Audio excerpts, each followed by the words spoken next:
few questions, if I may. I have an in-ground pool with a Paramount PV3 cleaning system.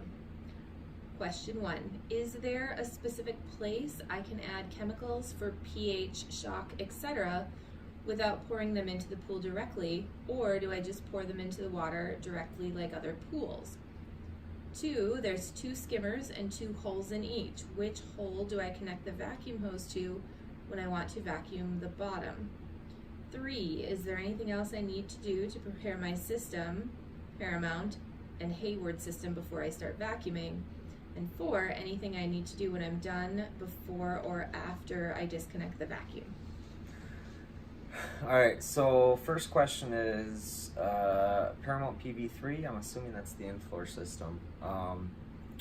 So you just add it like other pools. Most of the chemicals will say just broadcast around the pool or walk around it, which in general is what you would do. And yeah, if you dump everything in one spot, you basically create a column like a hot spot, and if it takes a while for kind of the water circulation to get that place, if you do it consistently, it's easier to ruin your finish, so that's not usually what you want to do. You kind of want to broadcast it around the pool.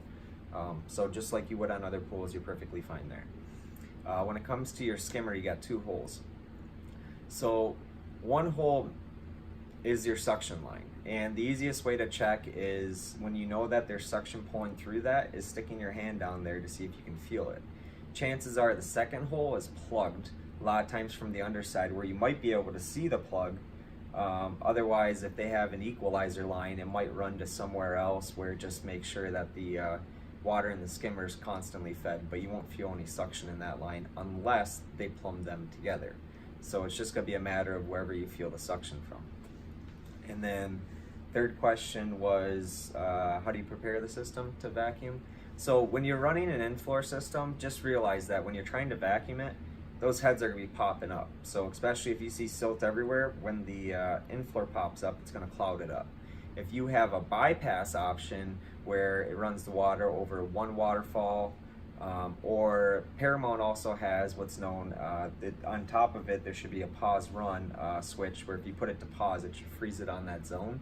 So if you have a zone that's not really going to affect the floor too much when you're vacuuming, I would pause it on that one, whether if it's a wall one or something else.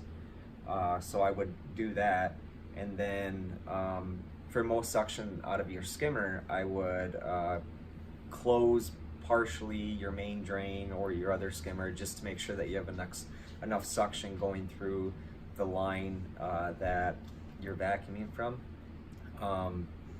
And then when you're done vacuuming, it's just a matter of reversing what you've done. So you reopen the other skimmer and main drain, put the in-floor system back in the run position so that the heads will continue to circulate and pop up.